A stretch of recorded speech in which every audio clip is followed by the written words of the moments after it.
Gracias. Buenos días, bienvenidas, bienvenidos al inicio de esta cuarta jornada de la Feria Nacional del Libro de la Benemérita Universidad Autónoma de Puebla. Es la edición número 34 de la feria, es la segunda en su versión digital por las condiciones que todos conocemos. Nos pueden sintonizar en la página de Facebook, FENALI Boap, o en fenali.boap.mx. Ahí pueden consultar también toda la programación de toda la feria. Iniciaremos pues esta cuarta jornada con la presentación del libro de Fritz Glockner, Voces en Rebelión, Puebla 1964. Se trata de una investigación que realizó el autor consultando los archivos de la Dirección Federal de Seguridad para reconstruir desde esa perspectiva el movimiento popular del 64, que terminó con la destitución del gobernador Antonio Nava Castillo. Fritz también consultó la prensa del momento, los documentos del movimiento y entrevistó a los protagonistas, con lo que nos ofrece un fresco completo del movimiento de aquel año. Conocido como el movimiento lechero, y que se inició por la inconformidad de los productores con las medidas gubernamentales que obstaculizaban la distribución del alimento. Para comentar esta obra invitamos al doctor Marco Antonio Velázquez, el profesor investigador del doctorado en Investigación e Innovación Educativa y decano del Colegio de Historia de la Facultad de Filosofía de la UAM. Entre sus publicaciones se encuentra El mestizaje en música nacionalista en México, en coautoría con Mary Kay Baham, The Eagle and the Virgin, Nation and Cultural Revolution in Mexico, con la coautoría del libro Turning Education Superior en América Latina, Reflexiones y Perspectivas en la Historia, Universidad de Deusto en 2013. De 2018 a la fecha, en diciembre de 2020, ha publicado 6 artículos en revistas indexadas y es coautor del libro Una historia cultural de la historiografía sobre la conquista en México. Damos la palabra al maestro Marco Antonio Velázquez. Adelante, profesor. Muchas gracias, Hugo. Pues muy buenos días tengan, mi queridísimo Fritz Glockner. Después de hace 38 años de vernos ahí en la 3, en el viejo edificio de la antigua Escuela de Filosofía y Letras, ¿no? Ahora, en pleno primer cuarto del siglo XXI, por la red, pues me da muchísimo gusto, y más gusto me da presentar un libro tuyo. Es verdaderamente motivo de una gran alegría y satisfacción. Déjame decirle a todos y también a Hugo, gracias, que este libro tiene mucho tino, es muy oportuno y también es muy generoso.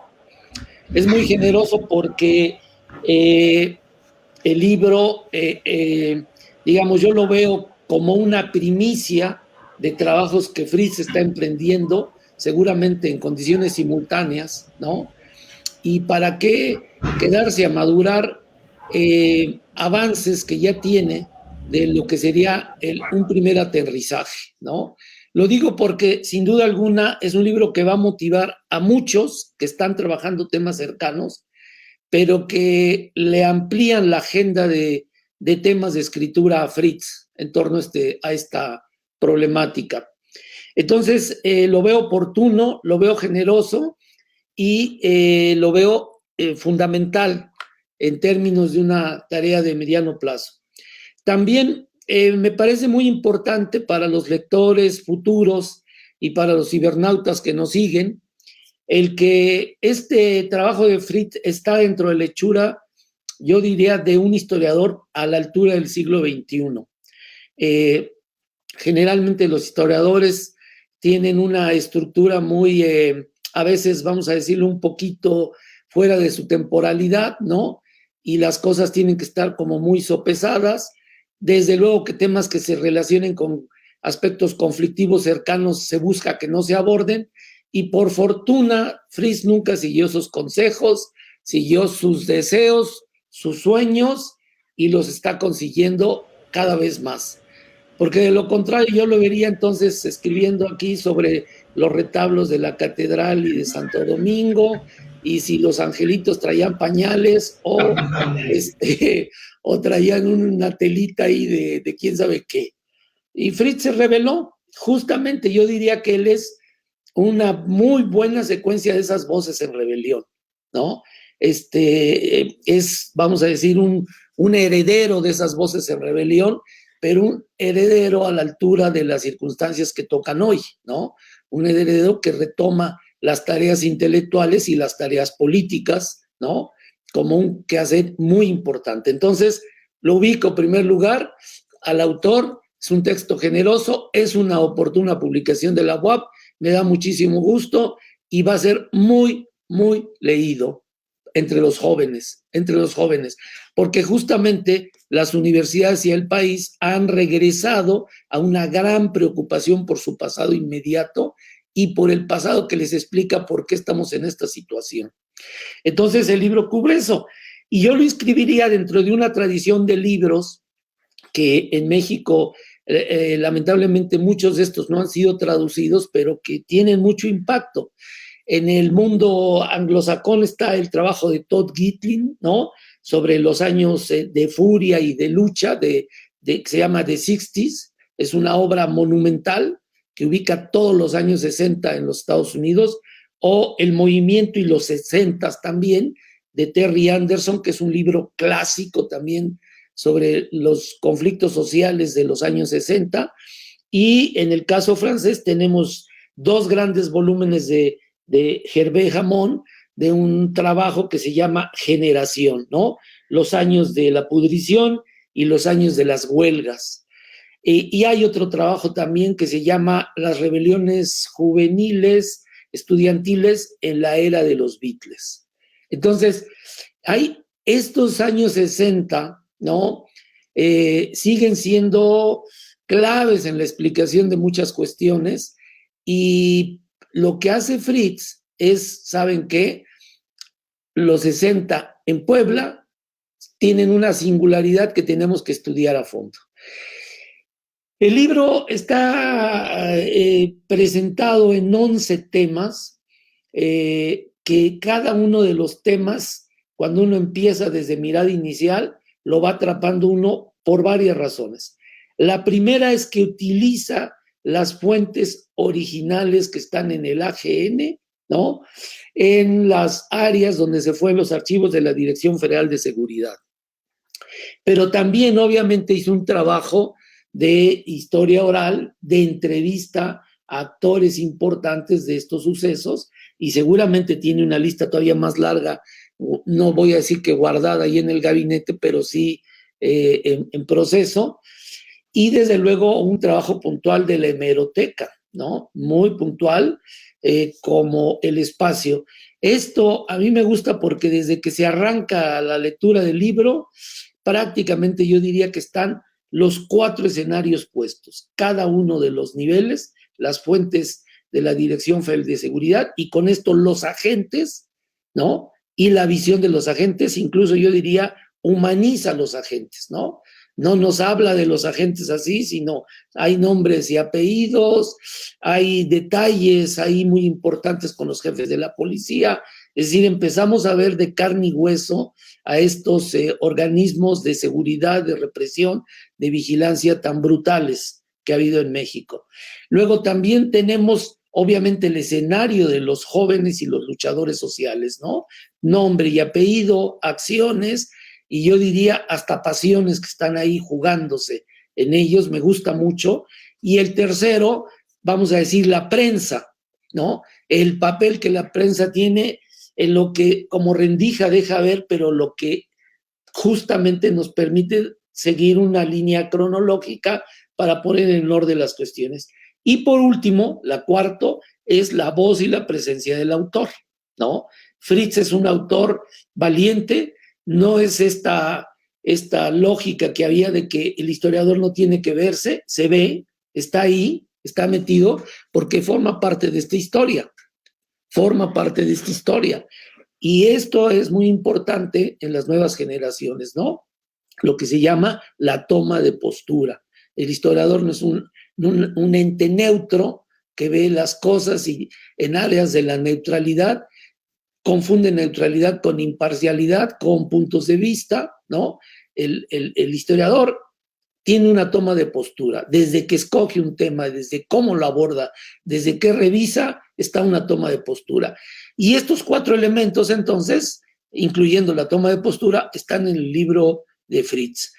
Y luego el libro deja una enorme tarea para el lector, que yo creo que ahí tiene una finalidad que va a ser muy didáctica. Es decir, esto es lo que yo sistematicé, esto es lo que veo en estos años, y tú, lector, puedes empezar a indagar con más detalle aquellas cosas que yo aquí te estoy apuntando, que te estoy dando muchos elementos, pero que tu curiosidad desatada de la lectura, o bien porque tú ya estabas interesado en el tema, tendrás que buscar, ¿no? Tendrás que buscar y profundizar. En este sentido, me gusta mucho una expresión de Paco Ignacio, ¿no? Que yo recuerdo por lo menos en 2 o 3 presentaciones del libro que me invitó Fritz justamente hace, ya ni digo, pero más de 20 años creo por ahí, planteaba que es la construcción de su propio lector. Es decir, la importancia de que el autor construya sus lectores, dialogue con sus lectores. Y esto es una cuestión que solamente cuando ya estamos constituyendo o se está constituyendo un autor fuerte, lo percibimos. Es decir, no es un libro para que a ver qué lean, sino a ver, yo tengo mis lectores, yo tengo un grupo de lectores grande que además están esperando lo que hay y ahora les lanzo esto porque me retroalimentan y me motivan y me avientan y presionan a trabajar más porque están deseosos de esperar más materiales, ¿no? Entonces, a mí me ha gustado mucho, desde luego que lo recomiendo enormemente. Seguramente en los estudiantes de la universidad va a ser una materia central, pero no solo los estudiantes, también los de la 4ª generación o de la 4ª edad, la 3ª, la 2ª, va a ser un material de mucha lectura. ¿Qué otras cosas creo que hay ahí? El material que se recoge y la manera como se integra nos obliga a empezar a pensar cómo ha sobrevivido y cómo se ha prolongado muchas de estas estructuras. Es decir, parecería que hablamos de los años 60, de la época de Nava Castillo, del movimiento lechero, como atinadamente lo puntualizó Hugo, pero en realidad muchísimos elementos que están aquí, pues yo los vería en el periodo de Moreno Valle, que pues, de alguna manera está elementos sobreviviendo, ¿no? No tenemos la Dirección Federal de Seguridad, pero teníamos a Euquidi Castañón vigilando hasta quién iba al baño y con quién, ¿no? Incluso en las instituciones, en la propia universidad, la supervivencia de estas estructuras están vivas, activas totalmente. No me voy a meter ahí para no causar una polémica innecesaria, pero el tema es vigente porque está ahí. Y, por ejemplo, las definiciones sobre las clases dominantes, las élites dominantes, la burguesía, los poderosos que hay en Puebla, siguen siendo vigentes. Obviamente que tienen cuestiones mucho más complejas. Entonces, el libro no solamente refleja, como todo texto, una determinada propósito del autor de ver hacia el año, hacia los 60, los conflictos, sino también, ¿no? Desde el lugar donde está parado Fritz, obviamente hay la percepción de las cuestiones y de la dificultad de remover estas estructuras. Y luego, la circunstancia del país, pues realmente es una circunstancia fantástica. Mucha gente se está quejando, pero yo creo que comparto, lo digo públicamente, la idea del presidente de que estamos viviendo un momento estelar. Y ciertamente, ¿no? Es decir, fuera máscaras, el conflicto está totalmente claro y en este caso tenemos un presidente pues especial porque ha puesto en el centro del asunto la historia. Él mismo permanentemente hace referentes todos los días a lo histórico. Desde luego que de su perspectiva y su toma de postura, compartida por millones, pero está poniendo en el centro la importancia de lo histórico, y de lo histórico inmediato, y de lo histórico del 19 y de la colonia y de la conquista.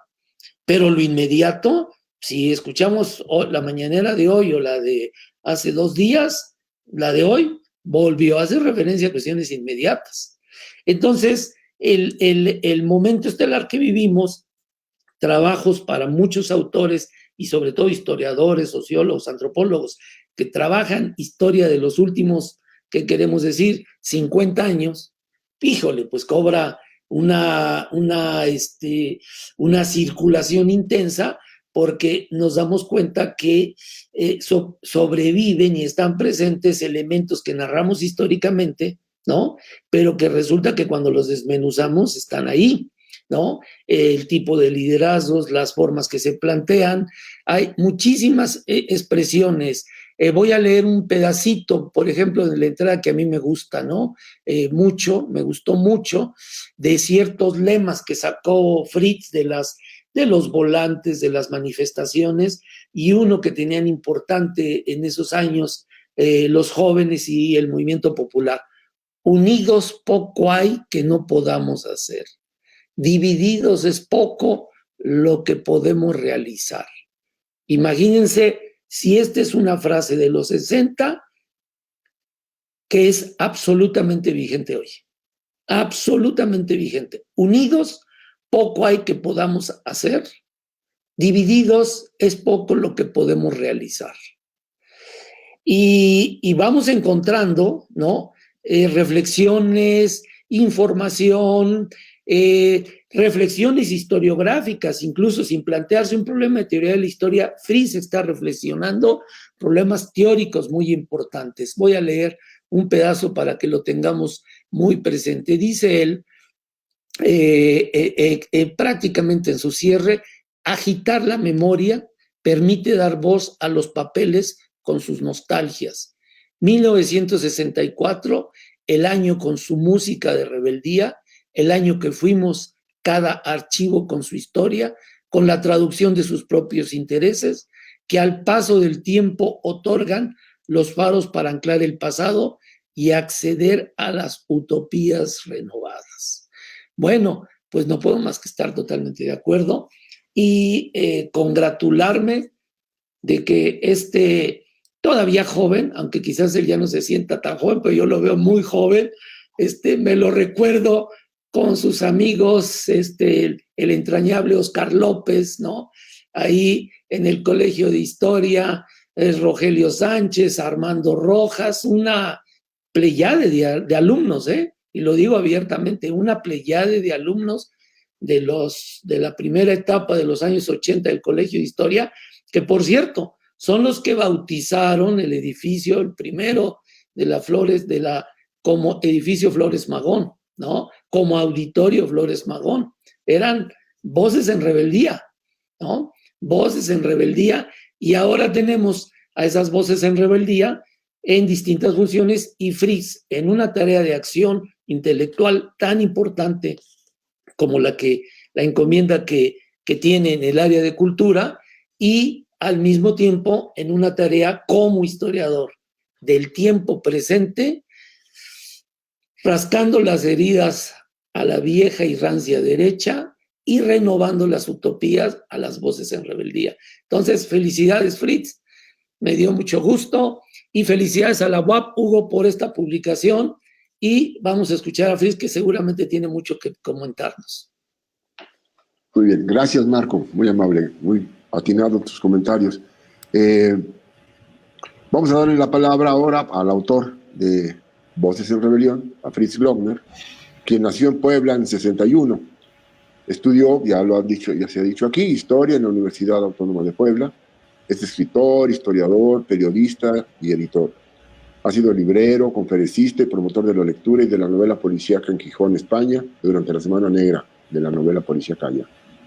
Investigador y catedrático en la Universidad Iberoamericana de Puebla y en el Dartmouth College. Actualmente es director de Ducal, y ha colaborado para Abaco, Dissidents, entre otras revistas. Fue finalista del 10º premio Rodolfo Walsh en 97 por 20 de cobre y fue becario del FONCA en 2010. Adelante, Fritz, por favor. Queridísimo Hugo, querido Marco, un gustazo estar con ustedes, aunque sea en esta situación pantallesca, ¿no? Esta idea de la normalidad o de la nueva normalidad que por desgracia no nos permite apapacharnos, abrazarnos como regularmente acostumbramos, evidentemente, ¿no? Y bueno, es un gusto, decir que es un honor, las palabras de Marco Velázquez se queda poco. Marco Velázquez es de esas personas que cuando estuvo con su gis, porque todavía se utilizaba el gis y no el plumón, cuando estuvo con su gis en un pizarrón y yo me encontraba en un pupitre, es de esos maestros que dejan huella. Entonces, esa posibilidad de que calendarios después sea el que comente, el que interprete, el que se haya convertido en lector de lo que uno escribe, es evidentemente un gustazo de la existencia. Por eso decía yo que eso de qué honor, no, el honor da un poco de hueva. El honor es como para la milicia. Es esta enorme y maravillosa satisfacción de que aquel individuo que en algún momento dado me tiraba el rollo a través del gis, de la palabra, y que inculcaba precisamente la rebeldía y la rebelión a través de las lecturas, a través de las clases, a través de traer esos fantasmas del pasado al presente, es una enorme satisfacción. Digamos que es un orgasmo existencial, para que quede mejor adecuado a lo que quiero decir. Bien, me queda clarísimo que evidentemente soy un obsesivo de lo que tiene que ver con ese pasado en Puebla, y evidentemente a partir del 61-64, porque está muy ligado a mi apellido, está muy ligado a mi familia, está muy ligado a las conversaciones que de pronto al final de la comida iniciaba mi abuelo Julio Glockner contándonos su pasado. Y me refiero evidentemente ya a la década de los años 70, no viví el 61 como tal, porque estaba yo naciendo en agosto del 61, soy producto de la reforma universitaria, pero desde el vientre de mi madre, y entonces eso generaba evidentemente una especie de aventuras, porque tenías al personaje histórico en la mesa, o sea, mi abuelo, y cuando nos contaba lo que había pasado, lo que había sucedido, los enfrentamientos con los FUAS y demás, pues evidentemente te va dejando cierto tipo de marcas, cierto tipo de huellas para investigar más allá de la versión abuelesca, más allá de el toma el llavero abuelito y enséñame tus historias, ¿no? Es así como, ahora quiero saber más. ¿Qué tanto ha hecho? Y no solamente el abuelo, ¿qué pensaban los FUAS? ¿Qué sucedía? Pero curiosamente la vida es hermosa, porque resulta que mi maestro de matemáticas fue agente de la Dirección Federal de Seguridad. O sea, estas coincidencias de la vida, que de pronto en el Instituto Oriente, el maestro que me daba matemáticas, años después me invita un café para declararme que él era espía del movimiento del 61 y del 64. O sea que él sabía por demás mi biografía, a pesar de que fue mi maestro en el año de 1975. En el 75, cuando yo voy en la secundaria del Instituto Oriente, él me daba clases de matemáticas, y en el 2006 me declara que, me invita a un café y me declara que era el agente de la Dirección Federal de Seguridad. Entonces, de pronto yo, cuando se abren los archivos de la extinta Policía Política y la Dirección Federal de Seguridad en el año del 2002, bajo la presidencia del infumable Vicente Fox, yo soy de los primeros investigadores que acude a Lecumberri. Como saben, regresé a Lecumberri después de muchos años. Primero fui a Lecumberri a ver a mi papá detenido de febrero a julio de 1974, y de pronto estoy regresando a Lecumberri, pero en el año 2002, pero ahora para revisar los documentos de la DFS. Y revisando los documentos de la DFS ya habían yo encontrado este legajo maravilloso de cómo la DFS coloca especial atención a Puebla entre abril y noviembre de 1964, porque tenía que ver con la campaña política. Ubiquemos que está en plena campaña por la presidencia de la República el pseudopoblano, porque más bien era oaxaqueño, Gustavo Díaz Ordaz. y unos días antes de abril, en marzo, se había suscitado este conflicto en Chihuahua, en la ciudad de Chihuahua, cuando los campesinos estudiantes no permitieron que se realizara el acto proselitista de Gustavo Díaz Ordaz y terminaron quemando el templete. De ahí que los sistemas de seguridad nacional tuvieron una serie de alertas en el sentido de qué puede pasar en Puebla, la supuesta tierra del entonces candidato Gustavo Díaz Ordaz. Y a partir de ahí, evidentemente, hay una atención especialísima de lo que tiene que suceder en Puebla. Y si se dan cuenta, es un archivo que refleja la vigilancia de la Dirección Federal de Seguridad de abril a noviembre del 64, con todo tipo de detalles. Hay informes casi cada 5 minutos. Y de pronto, ese archivo ya me lo había yo encontrado en el 2002, y de pronto, en el 2006, mi antiguo maestro me confiesa que era agente de la Dirección Federal de Seguridad, y para cerrar el círculo, Jesús Manuel Hernández me sienta a platicar con Gabriel Guarneros, quien fuera el delegado de la Dirección Federal de Seguridad en Puebla de 1961 a 1985. Ubiquemos que eso es inédito en la historia de la seguridad del Estado mexicano, debido a que se acostumbraba a cambiar de región, de zona, a los, ¿cómo se llaman? A los directores de la Dirección Federal de Seguridad para que no se enquistaran en el poder y no generaran, por ejemplo, precisamente esas historias de confabularse con el narco. Bueno, el narco era muy poco en ese entonces, pero con los grupos delincuenciales. Y la historia de Gabriel Guarneros es impresionante porque es el único delegado de la DFS que se mantiene en el puesto tantísimo tiempo. Repito, de 1961 a 1985, que es el año en el cual se cierra la Dirección Federal de Seguridad.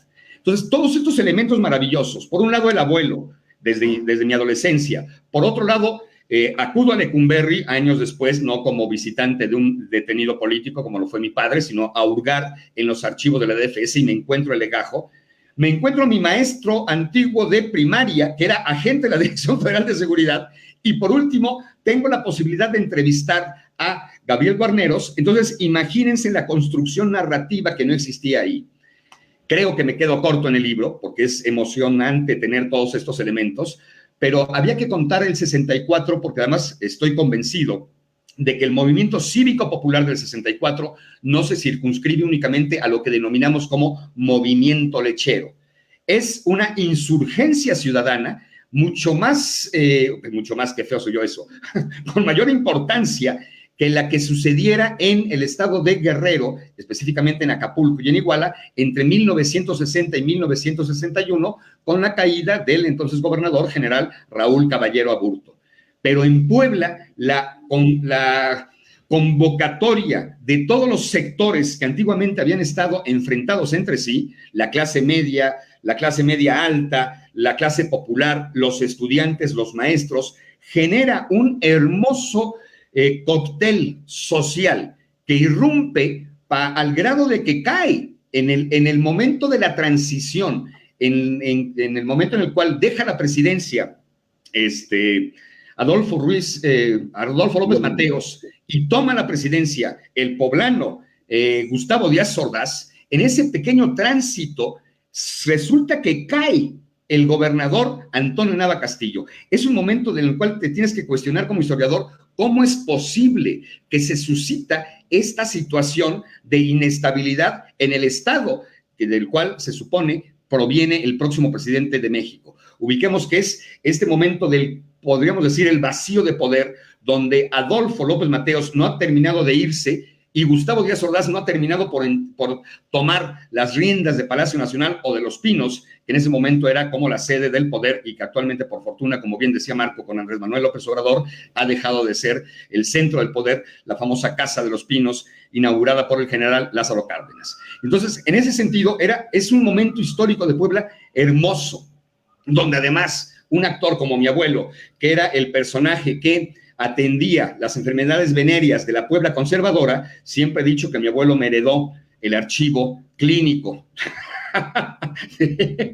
Y entonces la derecha siempre se pone a temblar ante esta situación, pensando que voy a ventilar que su abuelita y su abuelito tuvieron sífilis o gonorrea. Pero bueno, entonces en esta hermosa situación convulsionada de una Puebla que aparentemente es exageradamente conservadora, que se ven más las cúpulas de las iglesias que el aula de filosofía e historia de la Universidad Autónoma de Puebla, había que resucitar estas voces en rebeldía, estas voces de rebelión, había que plantear la situación histórica de lo que es la caída de un gobernador. Digamos que la caída de Raúl Caballero Aburto era un poquito como obvia, debido a que el estado de Guerrero tenía una serie y contaba con una serie de improntas y de situaciones, ¿no?, que llevaban, y no había tanto interés desde el poder federal. Pero que cayera Antonio Nava Castillo, héroe de héroes de Puebla, digamos, ¿no?, que se suponía que contaba con el respaldo del presidente saliente y del presidente entrante, genera otro tipo de geografía histórico, político, social y hasta sexual, tomando en cuenta que mi abuelo curaba las enfermedades venéreas, sífilis y gonorrea de esos años. Entonces, había que entrar con toda una capacidad de análisis y de ir descubriendo las claves de la seguridad nacional, del espionaje, de cuáles eran las angustias del poder, en dónde se ubicaban los antiguos adversarios que se habían enfrentado en el 61 en el movimiento de reforma universitaria y que de alguna u otra forma confluían en la demanda de caída del entonces gobernador. Esta historia había que contarla narrativamente. Soy un convencido de que la historia es para eso, es para contarse, pero para narrarse a la gente, al lector, no para la academia. No voy a dudar, afortunadamente, como bien diría mi querido Marco, evidentemente nunca me ha interesado si los angelitos usan pañal rosa, azul o morado. Es obvio que ese tipo de historias son de ornato y creo que hay que escribir para los lectores, no para los académicos. Creo que la historia es narrativa, hay que contarla, hay que generar ambiente. Evidentemente, de pronto hay mucha exigencia, mucha crítica a mi trabajo narrativo, la historia de la guerrilla en México que he desarrollado o aquí, en el sentido de que realizo pocas citas de fuentes. Para eso presento la bibliografía y siempre he intentado y he querido que la propia cita de dónde hurgué, de dónde pregunté, de dónde saqué tal dato, viene en el propio texto narrativo, porque considero que las citas de pie de página son una hueva que los lectores aborrecemos. Hay que escribir la historia como si fuera esta gran obra de ficción. Evidentemente no hay una coma de ficción en este libro, como no lo existe una coma de ficción en ninguno de mis libros históricos. Lo que pasa es que evidentemente hay que contar, hay que ambientar a los personajes, hay que crear personajes. Esto de que de pronto humanizo a los agentes de la Dirección Federal de Seguridad, pues evidentemente eran seres humanos que se dedicaban al espionaje, a la represión, a la tortura, a la desaparición forzada y al asesinato. Es cierto, pero bueno, me quiero imaginar que incluso Nazar Haro llegaba y apapachaba a sus nietecitos cuando llegaba a su casa, ¿no? Y entonces, y la historia tienes que conformarla con estos claroscuros de la humanidad, esos claroscuros de los personajes. No viene al caso generar personajes en este tipo de historias oficiales donde el malo siempre será malo y el bueno siempre será inmaculado. No existe ser humano con esas características y por lo tanto los sujetos históricos no podemos deconstruirlos o reconstruirlos a partir de este tipo de situaciones que no vienen, que no entran en la lógica de una narrativa para contar la historia como es. ¿Me explico? Entonces, evidentemente ha sido un maravilloso experimento el tener esta posibilidad de hurgar de diferentes fuentes para traer a esta Puebla de los años 60 que fue tan convulsionada nuestra sociedad de la Sierra Norte incluso y la capital, ciudad capital, donde las voces en rebeldía se juntaban, se convivían y de alguna u otra manera llevaron a que sucediera esta situación de la renuncia del entonces gobernador general, que era general Antonio Nava Castillo, como también era general en el caso de Guerrero, Raúl Caballero Aburto, y era general Pragedis Giner Durán en Chihuahua. Entonces, es esta nueva generación de revolucionarios que están gobernando los estados de la República y que están iniciando la actitud autoritaria del Estado mexicano, que es la cara autoritaria de la institucionalidad de la revolución, y también había que contar de alguna otra forma este pasaje negro de nuestra historia nacional y que, repito, aterriza maravillosamente en el estado de Puebla y que convoca a estas voces rebeldes pretendiendo fundar nuevas utopías, nuevos sueños ante esta situación de pesadillas. ¿Cómo ven, queridos? Excelente, Fritz. Muy bien, muy elocuente tu resumen. Yo encuentro también un sustrato en el libro de Fritz. Y es que a lo largo del libro, pues se ve con claridad el clima político y cultural de los 60, no solamente en Puebla, en México, ¿no? El autoritarismo, la represión, esa horrible palabra, pero que tiene mucho significado entre nosotros, la cooptación de cuadros intelectuales y políticos, y por supuesto el discurso anticomunista, ¿no? Que rindió muy buenos frutos todavía hasta los años, muy entrados en los años 80. Y ahora que acaba de pasar el informe del presidente, pues solo recordemos cómo eran los informes de los presidentes en aquella época. Eran todo un acto cortesano, ¿no? El presidente salía de palacio en un descapotable y múltiples papelitos de colores y después del discurso pues había una recepción en palacio y todo el mundo acudía, etc. Todo ese ambiente yo creo que tal vez sin intentarlo demasiado se ve muy bien en el libro que estamos comentando. No sé si quieras agregar algo, Marco, por favor. Pues yo creo que me gustó mucho lo que expuso Fritz porque me recuerda dos cosas. La primera, que tan pronto pase esta condenada pandemia, hay el compromiso de presentarse en su HH Colegio, ¿no? En público, en vivo y en directo, porque no hay como las presentaciones en vivo, ¿no? Esa retroalimentación. Eso es lo primero. Pero yo creo que ahorita que... Podríamos preparar una, como le dicen ahora, híbrida. Podríamos hacer un determinado aforo en el colegio y la transmitimos también por internet. Puede ser, no había pensado, ya ahora que está de moda la hibridización, ¿no? Sí. Había pensado en esas cosas, ¿no?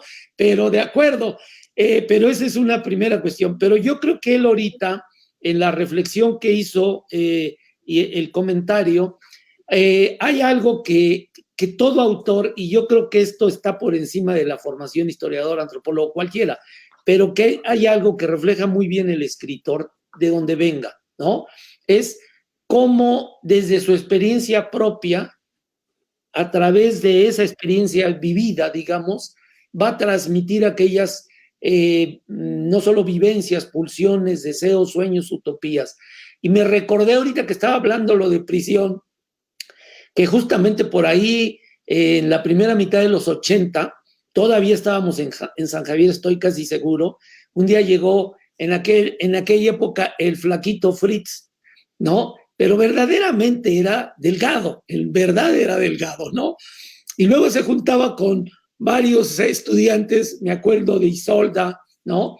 El propio Rogelio Sánchez, Toño Barroso, ¿no?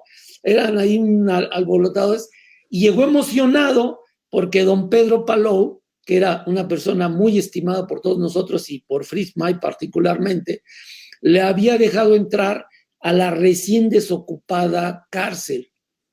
Y llegó emocionado, dice, Marco, es que para que veas las crujías, cómo las dejaron. Entonces parece ser que él tiene una inclinación hacia las...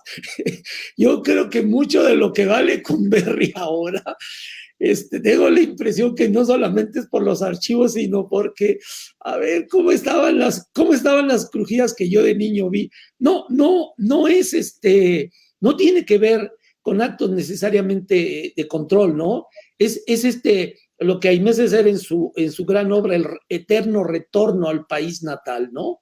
Es decir, ustedes saben que yo soy chilango y a mí, por ejemplo, pues era un niño andarín en la Ciudad de México, entonces a mí me fascina cuando voy a México a veces a visitar a mi familia, busco un tiempo para ir a la Guerrero, a la Santa María, a San Cosme, a una parte del centro, a la Roma, solamente por recordar espacios en los que, como decía José Emilio Pacheco, la ciudad que fue mía y que ya no lo es, ¿no? Esta distancia.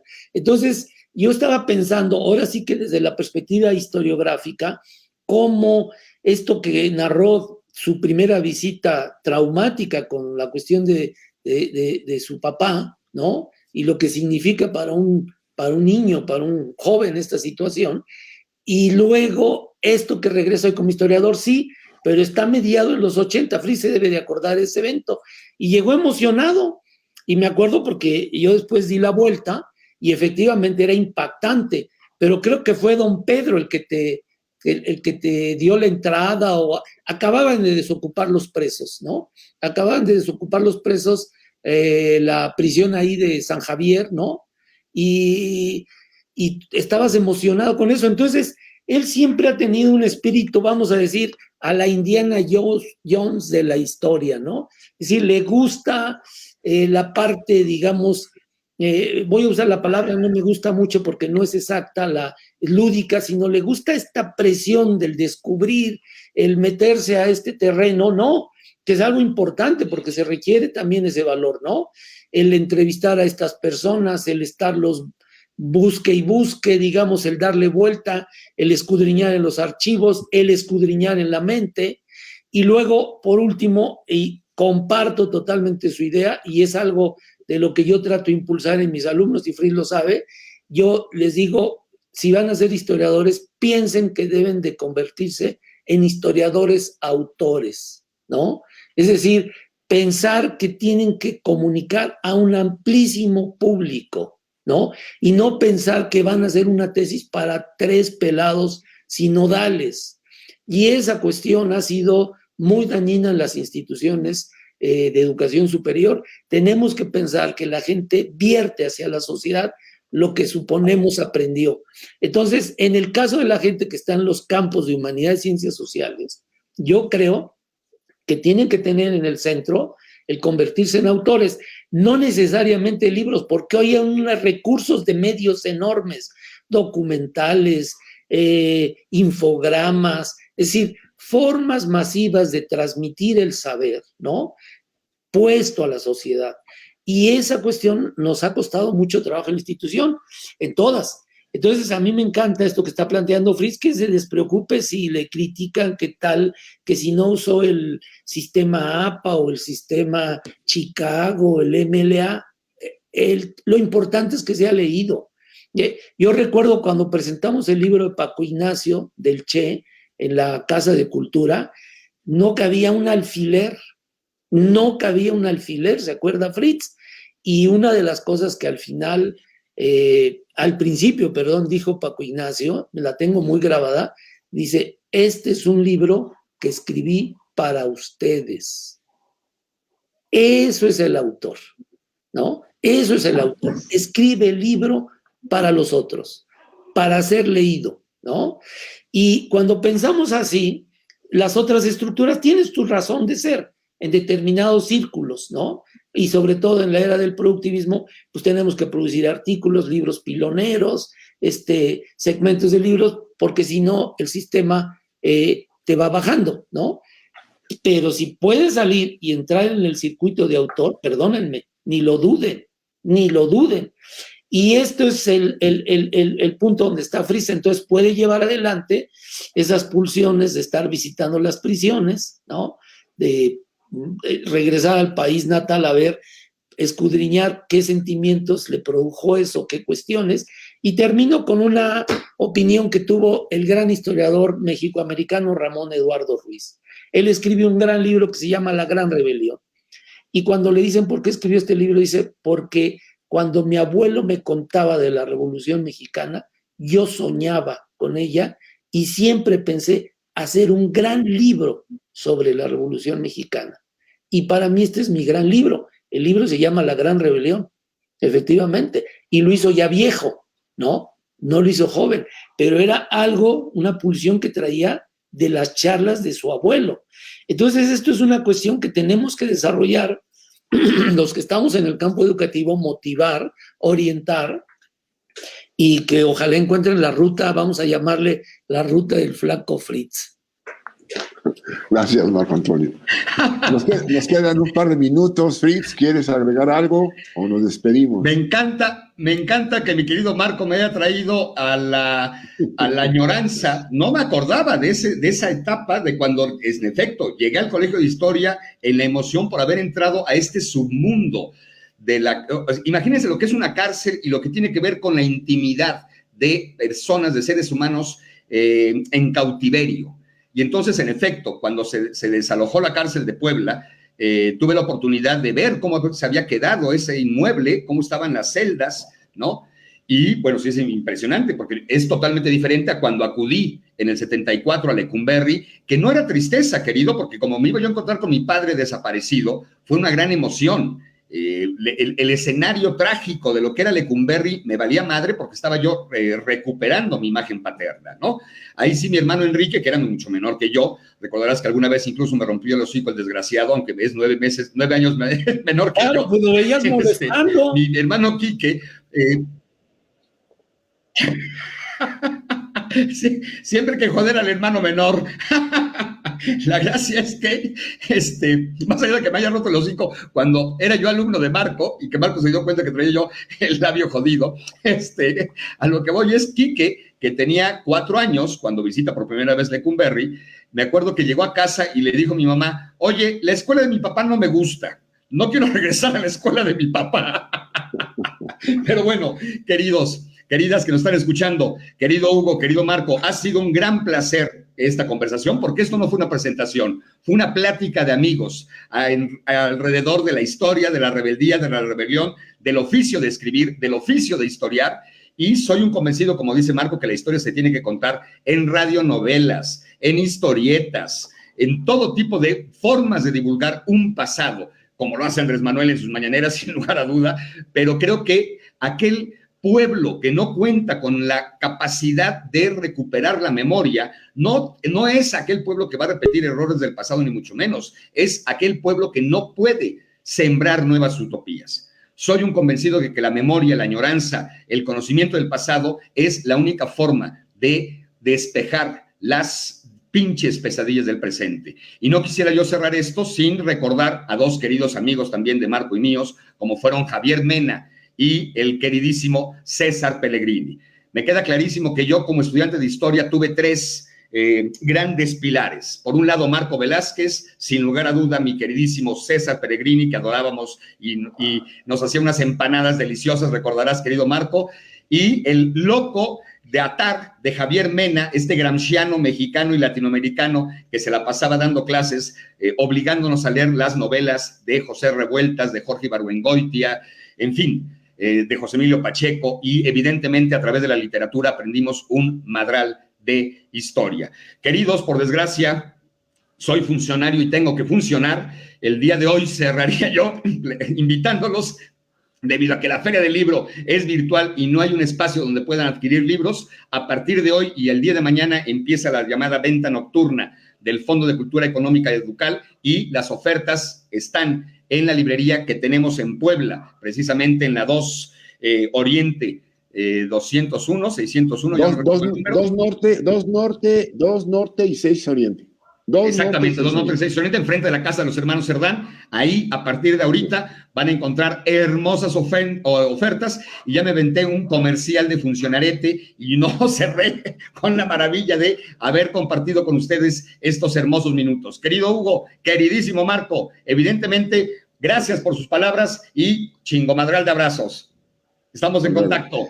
Gracias por acompañarnos, amigas, amigos. Recuerden, pueden seguir las transmisiones en Fenali WAP en Facebook. Ahí mismo pueden encontrar esta conversación, la pueden reproducir, y en fenali.wap.mx pueden encontrar la programación completa. No se retiren, esto continúa. Gracias, hasta luego. Hasta luego. Gracias, Marco. Hasta luego.